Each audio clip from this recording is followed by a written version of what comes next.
been doxxed, you've been threatened, you've been harassed by Tucker Carlson just for calling out online harassment.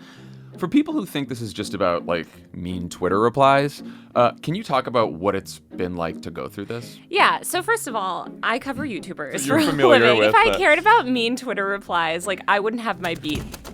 I'm Jon Favreau. Welcome to Offline.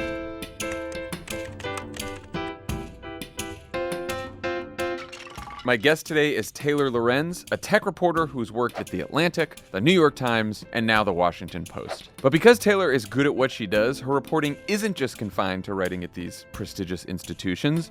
She's everywhere. She's on just about every platform, reaching all kinds of different audiences with journalism that covers what she calls the communication and connection beat. Right now, she's working on a book called Extremely Online, Gen Z, The Rise of Influencers, and the Creation of a New American Dream. Here's Taylor Lorenz. Taylor Lorenz, welcome to Offline. Thanks for having me. Of course. So my favorite thing to do on this show is talk to people who've covered this beat longer and better than I have, and you're one of the best in the business.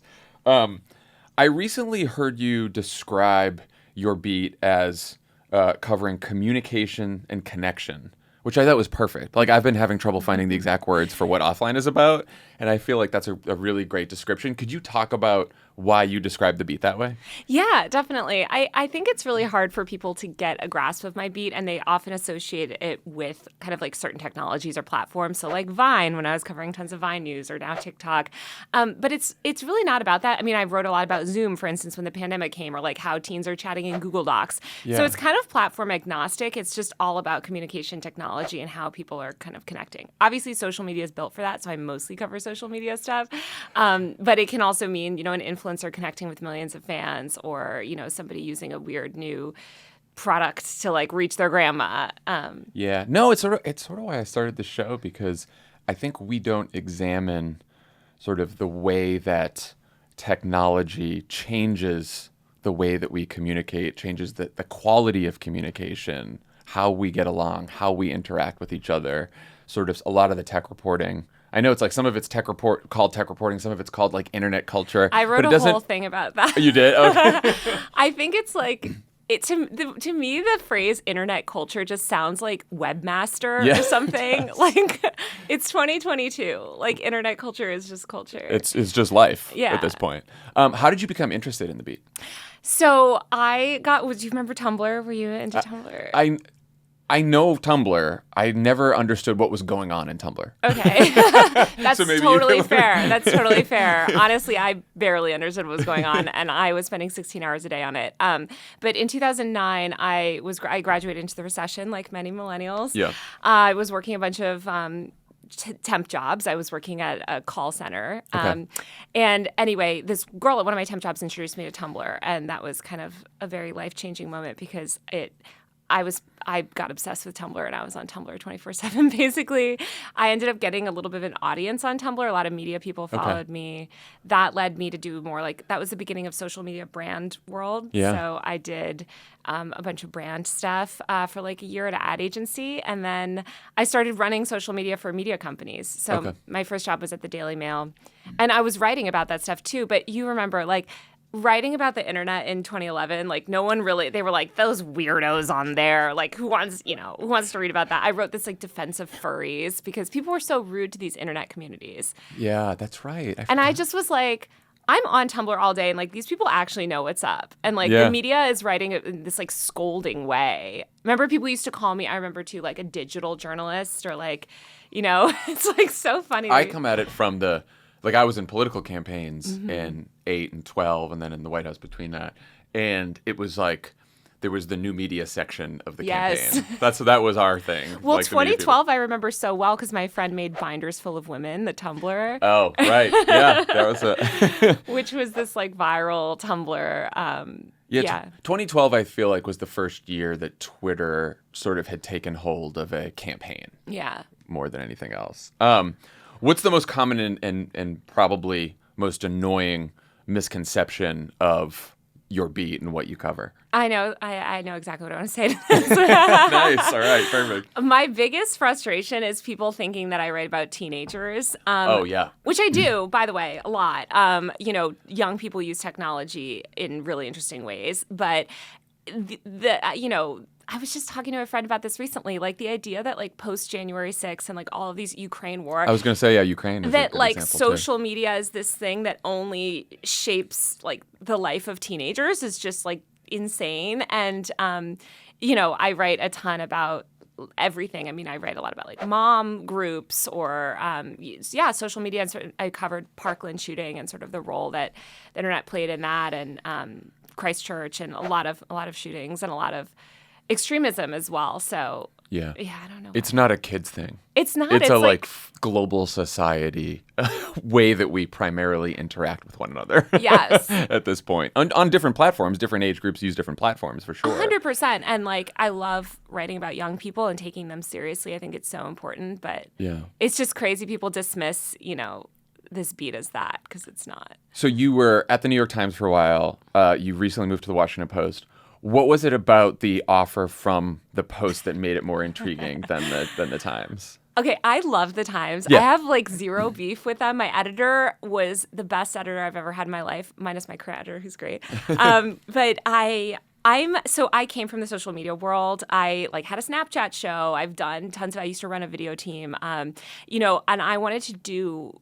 Like, I'm a writer, but I'm not just a writer. I kind of, like, consider myself more of a multimedia journalist. So I wanted to do a podcast. There you go.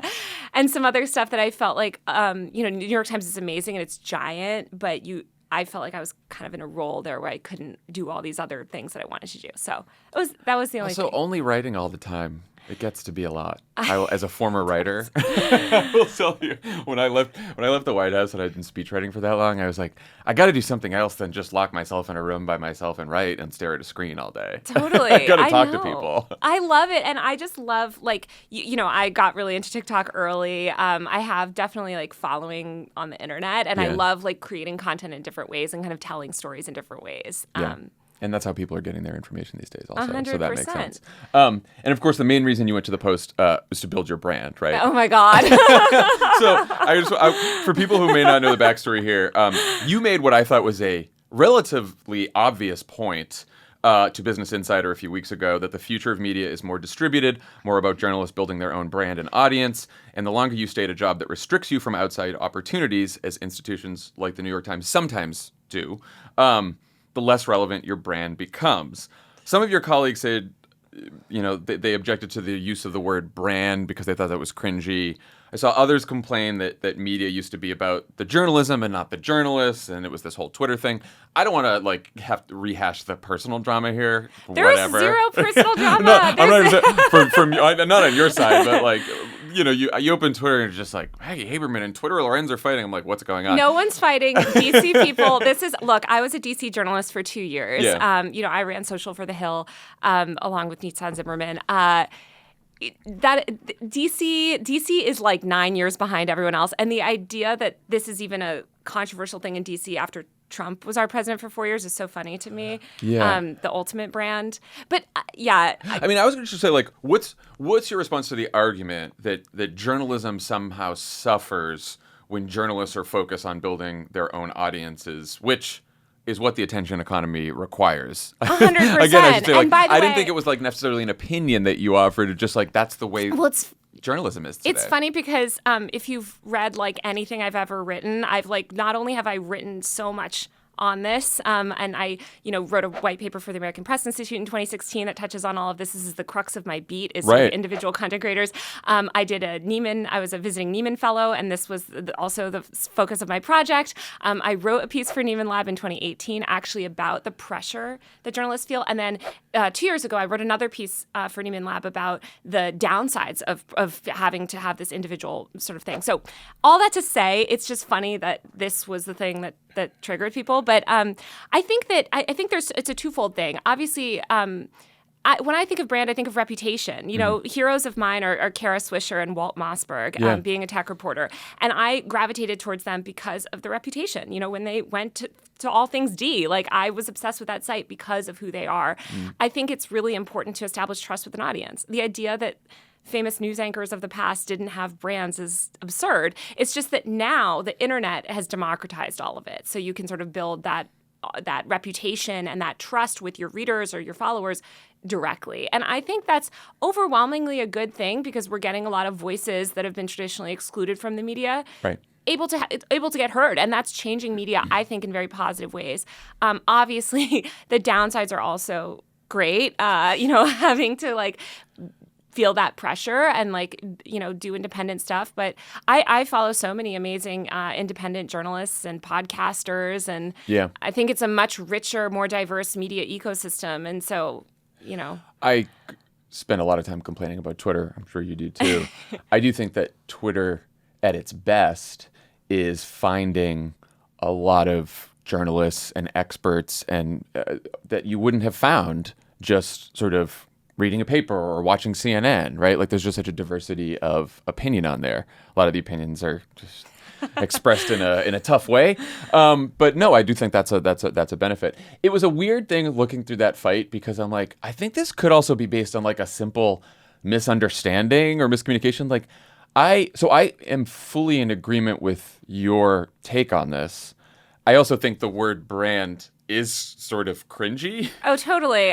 Which I'm sure it's like, and so it's like content create, all that stuff is cringy to me. Yeah, I get it. I mean, to me, I'm writing a defense of cringe soon because I think that word gets, thrown around. I guess everyone has always dismissed I like this kind of thing has been, I think I have a bigger audience now, so like more media people pay attention to it. But for years and years, like no one would refer to me as a tech reporter because I covered these silly influencers, these cringe things. It wasn't until 2016. You were supposed to be covering like VCs? Yeah. Like what's going on with the executives at Facebook, Okay. And so I think, now as my beat has kind of permeated more into media, I think media is going through that same thing that tech was going through in the early 2010s. Because I saw now the VCs are all like creator economy, like da-da-da-da. Yeah.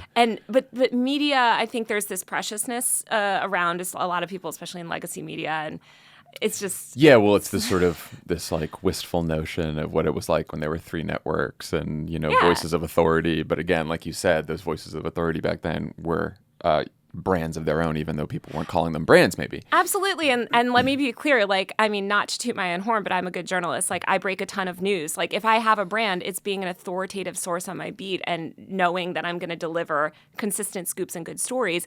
I think that's a valuable thing, just the way that I know if I'm going to listen to a podcast, I know that person's going to give me the content that I deserve. So I know we need a better word, but at the same time, there kind of isn't one. Reputation isn't quite it, but it's kind of the best corollary. One of your first stories for the Post was the premise for last week's Cold Open on SNL. So congrats. It was about how the White House held a briefing for TikTok creators on the Russian invasion of Ukraine. First of all, what did you think of the skit? I thought it was hilarious. I mean, I love Bowen Yang, so when he came out, I was like, oh my God. It was very funny. Yeah. I also emailed Jed and Saki. I was like, oh my God, Kate McKinnon played you on SNL. And it was a funny, favorable impression. I know. It kind of was. Yeah. I know you listened to the briefing. What was your take on the briefing? Like, how did the White House handle it? How were the questions? And how did you think it was different than a typical briefing with White House reporters? Well, there's a couple things. One, I thought it was much more similar to a traditional press briefing than I would imagine. Cool. In the sense that, I've been to a lot of the traditional press briefings and they get, someone's up there, some comms person from the NSC or whatever. They talk for a while and then they're going to answer a couple questions.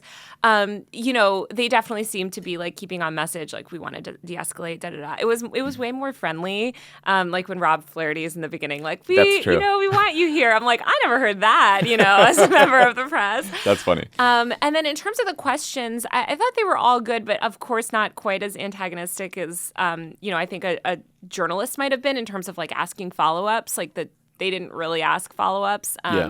But Jules threw in a question about inflation. I thought Jen Psaki kind of dodged it, but it was a little bit more of a back and forth.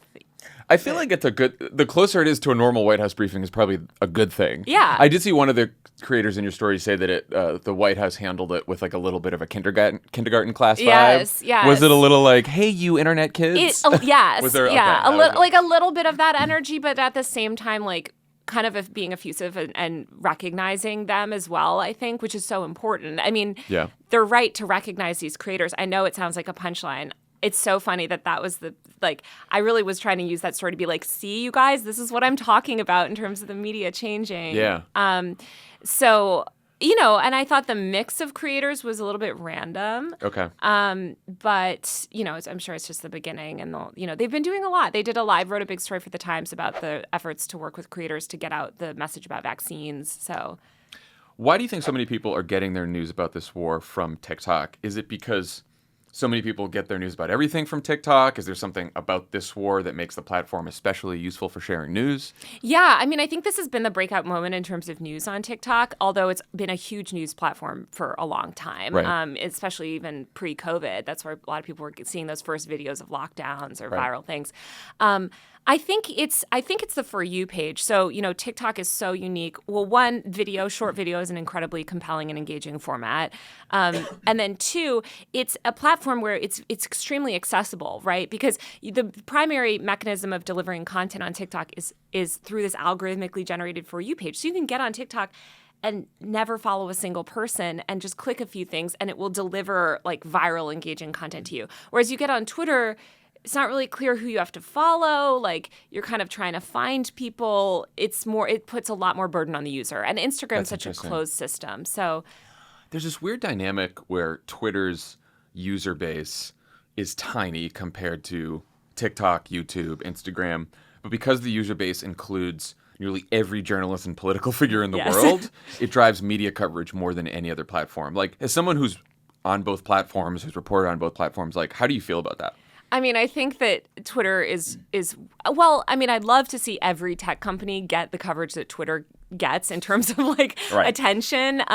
There's just this disdain for other platforms, and it's like that's to the journalist's detriment. I covered YouTube. I also still cover a lot on YouTube and stuff too, and that was always seen as funny cat videos, and it's like, no, guys, this is like the birthplace of extremism on the internet. We should actually pay attention to it.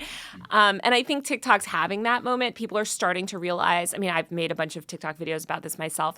Massive misinformation problem on TikTok. Like, it is the Wild West. And unlike Twitter, where there's these academics and journalists that can really fact check things in real time, those figures are not on TikTok. So things can run just crazy. Circus without a tent vibe. Yeah. And not to say we need the journalists to come in and fact check, but it's truly I've never seen a platform, maybe Facebook, where the user base is so primed to kind of believe what they see. I was at fault for this too for a long time. And then when I started doing this show, I've tried to become more aware of it, that there's just if all you do is get your news from Twitter and you think that the whole world is on Twitter. I know that there's a lot of problems with Twitter isn't real life because it's not defined well. But there really is this bubble if you're only on Twitter, and then everyone's scratching their heads what's with the disinformation problem? And then they're like, oh, are you getting it on TikTok just to reach the kids? John, this is what I tell myself every time I'm getting canceled on Twitter for saying something dumb or, silly, nothing serious, of course. But anytime there's kind of Twitter drama, especially media Twitter drama, I'm like, you guys don't even know. You guys are in your little corner. It's so provincial. And it's there's this whole other internet out there that's largely ignored. There's more business reporters covering Facebook than there are total internet culture reporters. So it's just... Yeah, so Facebook's the one that, because Facebook's been in the business of sort of destroying democracy, everyone's like, oh, let's pay attention to that. But there's still not a lot of YouTube coverage, not a lot of TikTok coverage. It's not the only platform destroying democracy right, is the thing. Yeah, no, I hear that. Another story you wrote a few months ago when you were still at the Times that's been getting a lot of attention lately is about the Birds Aren't Real movement, which recently placed a curse on you. I want to get to that. But for people who might not be familiar with the movement, could you give us a primer on Birds Aren't Real? Sure. So Birds Aren't Real is this movement that cropped up a couple years ago. It's founded by this guy, Peter McIndoe, who is I think he's 22 or 23, young guy, college dropout. And it's a parody conspiracy movement, which it's kind of reminds me of, do you remember Church of the Flying Spaghetti Monster? No. Oh, okay. No, it was this thing. It was this old internet thing. But it's basically it's an online community where people kind of cosplay conspiracy theorists. Right. That sounds dangerous. It's not. The main crux of the conspiracy is that birds are not real. They were replaced by drones.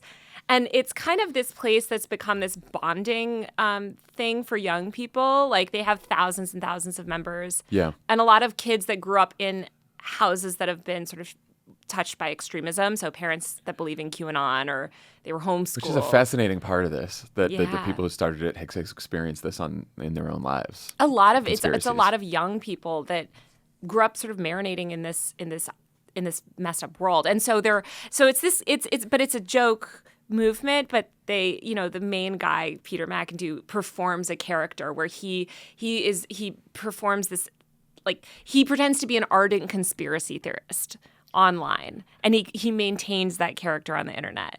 How did you get him to break character for your Times interview, which I think ran in December? Yeah. Right? Well, I was like, if there's anyone he's going to talk to for an article, I want to be that person. I had seen him do other interviews in character for years, and I was like, no, I don't want that. I want the real story. Yeah.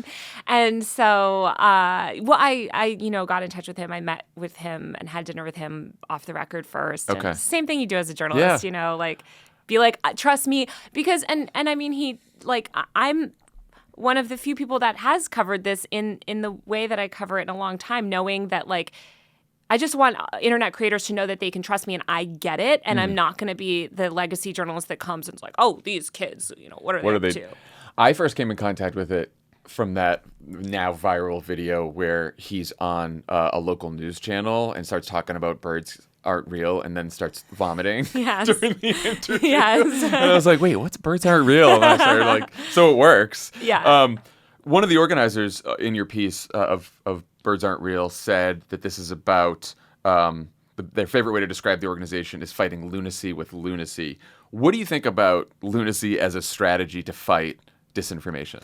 I think it's powerful. I think it's not the only way to fight disinformation, but I mean, during 2020 and 2021, this is also how I started paying attention to Birds Aren't Real, is because Birds Aren't Real movement, they call themselves the Bird Brigade, was showing up at, like, the White Lives Matter rally, or these sort of standing beside these anti-abortion activists and kind of just holding signs that say birds aren't real, which kind of just makes whoever they're standing next to look insane.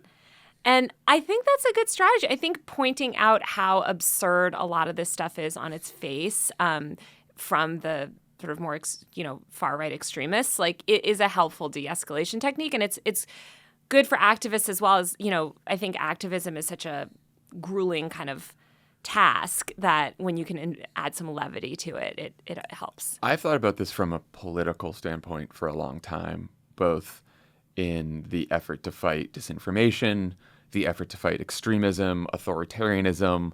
Like, I don't think there was enough or is enough mockery of people like Trump. And when I say that, obviously there's a lot of mockery of Trump, but not like the Donald Trump hashtag bullshit.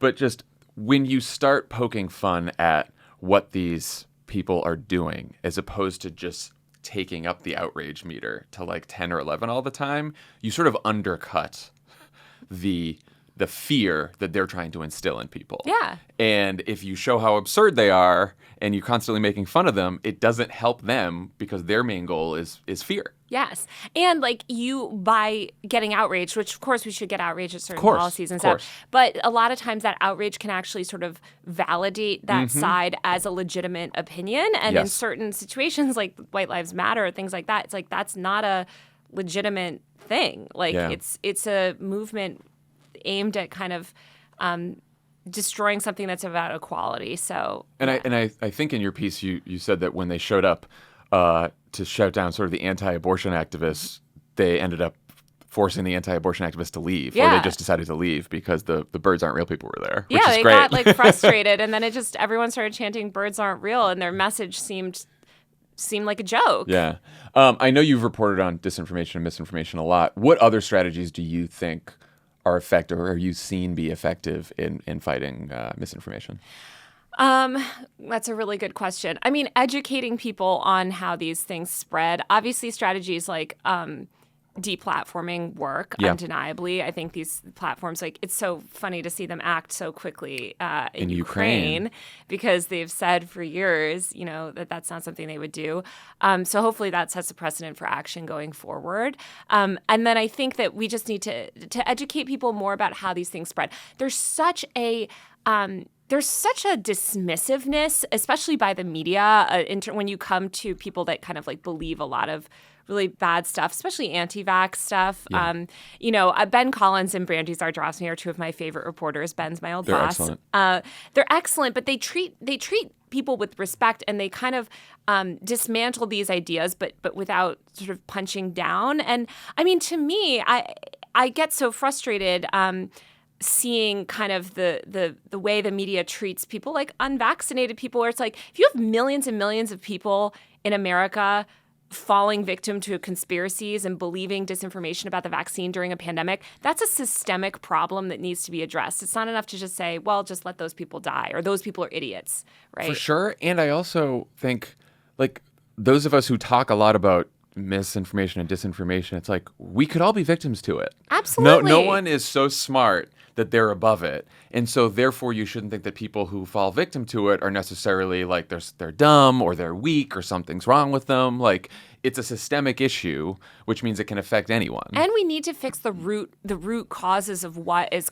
causing all of this. It's the tech platforms 100%, a lot of Right. it, but also it's record inequality and people feeling anxious about the world and wanting, feeling instability and kind of grasping onto a narrative that makes sense for them. That's actually something Peter from Birds Aren't Real talked a lot about this, like the hero's narrative, and how a lot of people that believe in QAnon, like, they want to believe that they're righteous and fixing the world, because that's a compelling narrative to a lot of people. Yeah. I have wondered if, like, the sort of physical social isolation of the last several years because of the pandemic has made it worse, because it's pushed people to these online worlds where the socialization they have is very different than the kind that you'd have in the physical world. Yeah. Oh, 100%. I mean, I think that's undeniable. Like, people, I mean, we saw 2020, just the rise of so much extremism. Also, obviously, our political system is Right.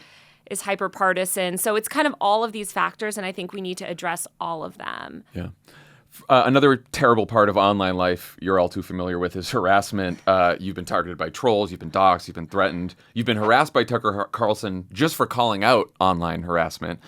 For people who think this is just about, like, mean Twitter replies, can you talk about what it's been like to go through this? Yeah. So first of all, I cover YouTubers for a living. So you're familiar with... If I cared about mean Twitter replies, like, I wouldn't have my beat. Like, I have Right. Jake Paulers, telling me to kill myself every day. I don't care. It's just part of the territory. It doesn't at this point. affect me. Yeah. I always say, I'm like, death threats, who cares? I mean, people should care, and it shouldn't be normalized. But at the same time, I think my bar is extremely high for this stuff. Yeah. But I think online harassment is such a misnomer. I think it's a huge problem because harassment is a tool to silence people, especially women and people of color, or people from marginalized identities, for speaking out. And there's a very intentional, like, goal behind it. It's obviously it's death threats and all of that, and rape threats on the daily. And it's not just Twitter, it's like every single surface, right? Like, my cell phone number getting out there, people calling, people harassing my family members, stalking me. Like, all of that is incredibly terrifying and invasive. And it's bled out into the physical world too, which is even more terrifying, right? Yeah. But to me, I think what especially the media needs to understand about this is, in terms of protecting their own reporters, is this is just a tool. Like, harassment is a tool to kind of discredit and silence journalists. And the right-wing media plays along with it, right? You mentioned Tucker Carlson. There's a Fox News story about me last week. I feel like almost every week there's some Fox News story about me. I don't care, but it's used to drive this narrative where suddenly, Jon, after covering this beat for like 13 years, I'm seen as controversial. It's like, what? And if you look up the controversies, I spoke out about International Women's Day, right? Yeah. I've spoken out on behalf of sort of disabled people in terms of some COVID safety precautions, like Right. things that really have nothing to do with what I cover and are just a way to kind of frame me in a certain political light to an audience that's susceptible to it and will attack, What do you wish the Times had done more to protect you in that circumstance? And again, I don't want to just pick on the Times here. Like, what do you think media companies should do in general to protect their reporters from this kind of harassment? Well, I mean, the Times I don't want to like signal them out because, like you said, I think this is probably true of every legacy media organization. But the problem is that they buy into this narrative. Like they believe they're like, oh, we're so sorry to hear that Tucker Carlson's targeting you, but ultimately we're not really going to do anything to help protect your online reputation. And by the way, like, why are you being so controversial that Tucker Carlson's so mad at you? Oh, really? Right? Yeah. Yeah, and we've seen this play out. I mean, Wes Lowery has talked a lot about this.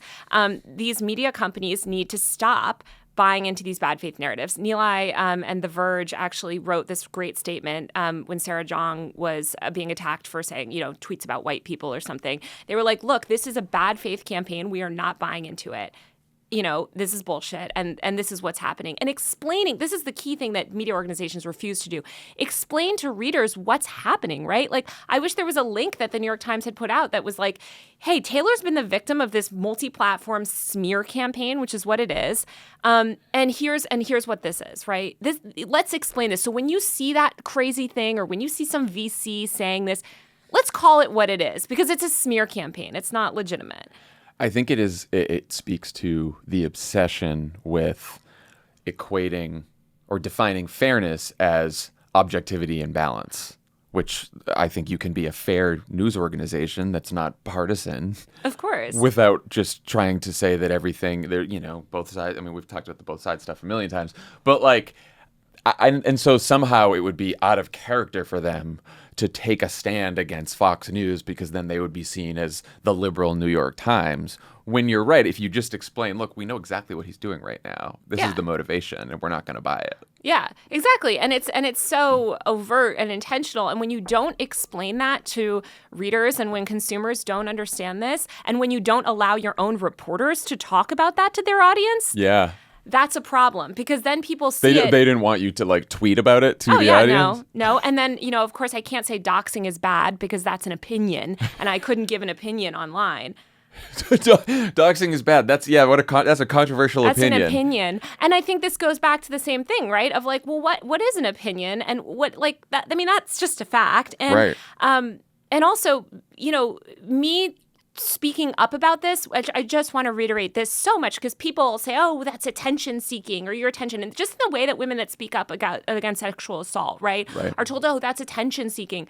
No, I have suffered a lot in my career because of this. I've missed out speaking opportunities. I was supposed to be on another big podcast. They didn't want to deal with the controversy around me, that getting rude comments, like I've lost out on career opportunities because of this.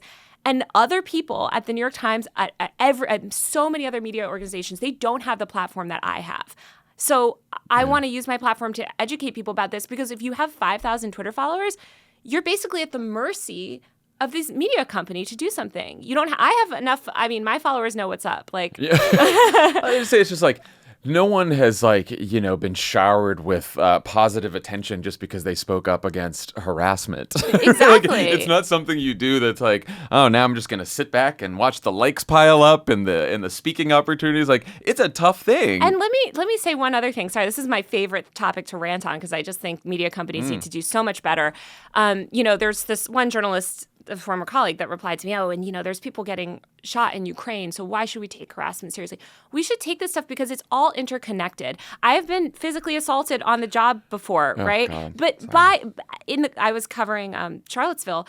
That is part and parcel with this harassment campaign and this extremist forces and all of this like radicalization that's happening. It's all one, and it's all the same, and we need to protect journalists in the field, online, everywhere. And we need to just and people, not just journalists. It's okay to draw lines, and we need to draw lines between people who just have different opinions and are arguing vigorously over some political topic or some issue. It's fine to be on both sides, even if the other opinion is odious. Yes. And then there is harassment, extremism, then there's violence, trying to get, my relatives fired from their job, or, like crazy stuff. Like it's so much worse than what people imagine it to be. So I haven't experienced anything like you have, and I still find myself feeling more exhausted and beaten down by social media, like as every day goes on, especially Twitter. Everyone's always mad. Everyone's always outraged. There's very little empathy or grace.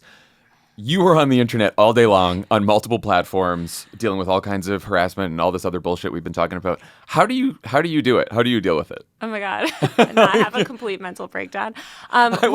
Even like I have been I still read Twitter. I've been tweeting less. I don't get into my mentions as much. I don't try to tweet anything even remotely controversial now.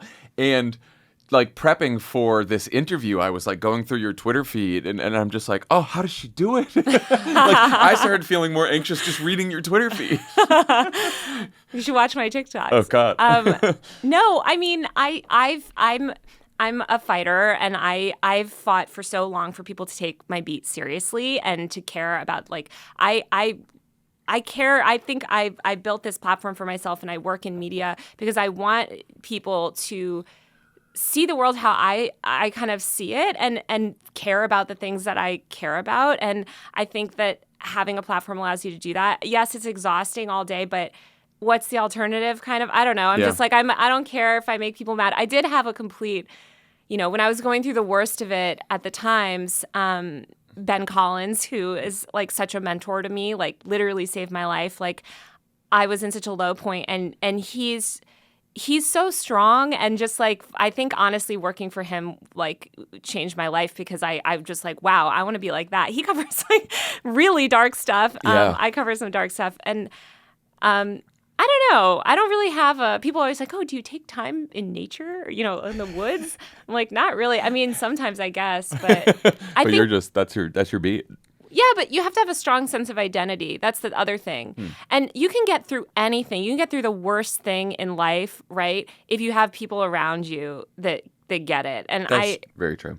I definitely have that. So, do you think the internet has gotten worse or the world has gotten worse? Or both? Oh my God, I was actually just last night, I was listening to some 70s like playlist on Spotify, and I was like, I want to call my mom and ask her if it was better in the 70s. Like, was the world better? I don't think so. I think we're just seeing how screwed up everything is now, so there's an awareness, but I think it was actually worse before. Yeah, I think about that period too. I think about 68. Right. Yeah. And the assassinations and the tail end of the civil rights movement and the violence. And so I was like, I know things have been bad before. I wonder if the internet is just, particularly social media, is just showing us all of the bad stuff. Because there's always been a conflict bias with media forever.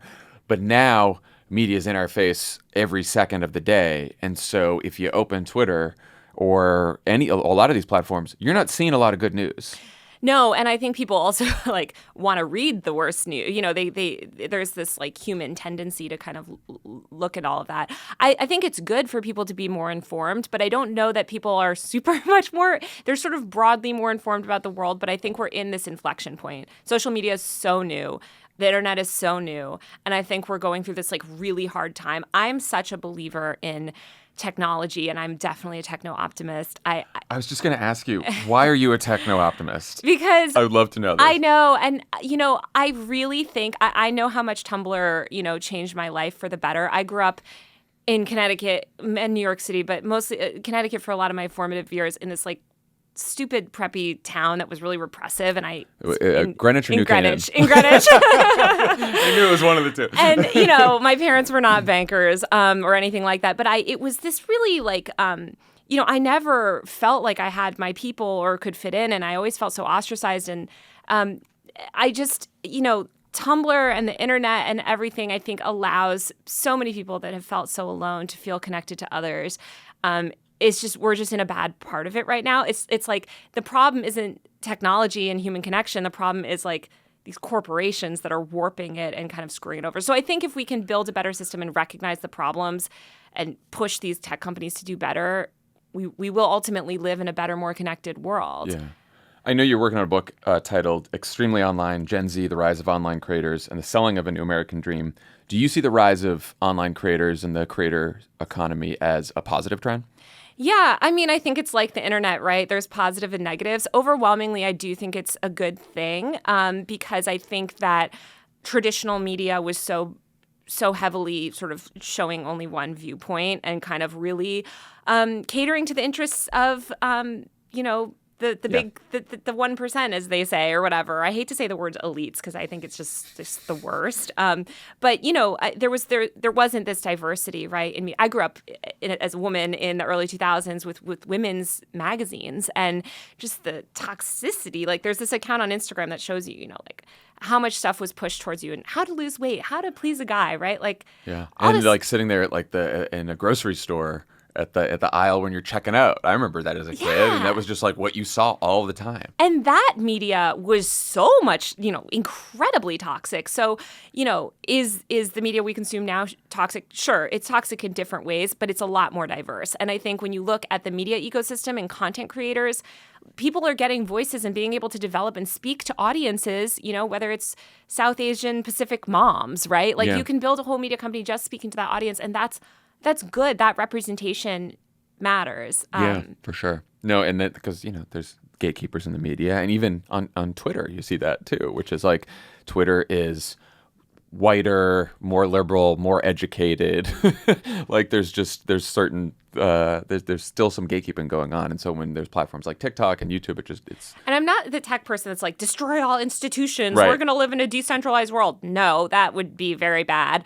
But I think that like there's a lot of change that needed to happen, and If I were to do an episode on creators in the creator economy, who'd be most interesting for me to talk to? Oh, that's such a good question. Any good TikTok folks that I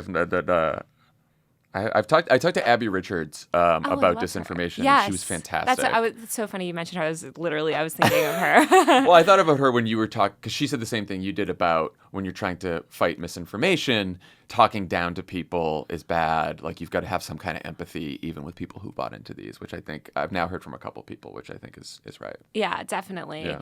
I got to think on that, because I think when I think of big content creators, a lot of them are the most toxic people in the world. Casey PewDiePie's not even as bad as the Jake Pauls, the Mr. Beast.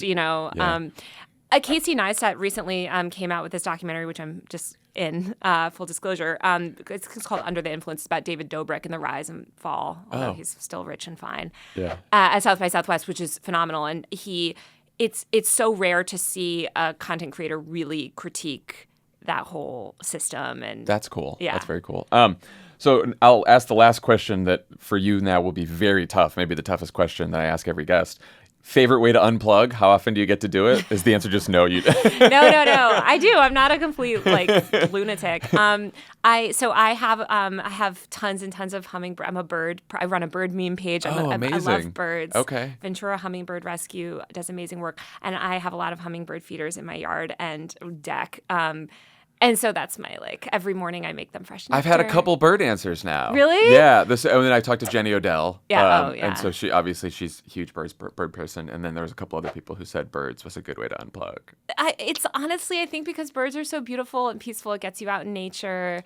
Yeah. My brother-in-law has all the apps now, the bird watching apps, and he's you get an alert that there's a bird near you, and he's I run outside and find it. Oh yeah, I'm recording cool. their calls. Which one is that? Yeah, it's awesome. That's cool. I mean, I love hiking too. I went to college in Colorado and grew up partially in Colorado as well, and so I love the mountains. And you cover your beat from primarily out here in Los Angeles, right? Yeah, I live here. Yeah, this is where it is. And do you think that's is it because you love living here, or do you think it's just a better place to cover this beat? Well, I'm a New Yorker. I was born in New York, grew up, most of my family's from there. I lived there over half my life. And I love New York, but I think that the center of gravity for what I cover is actually much more in LA. When you think of the modern internet, I think LA is such a manifestation of that. TikTok's here.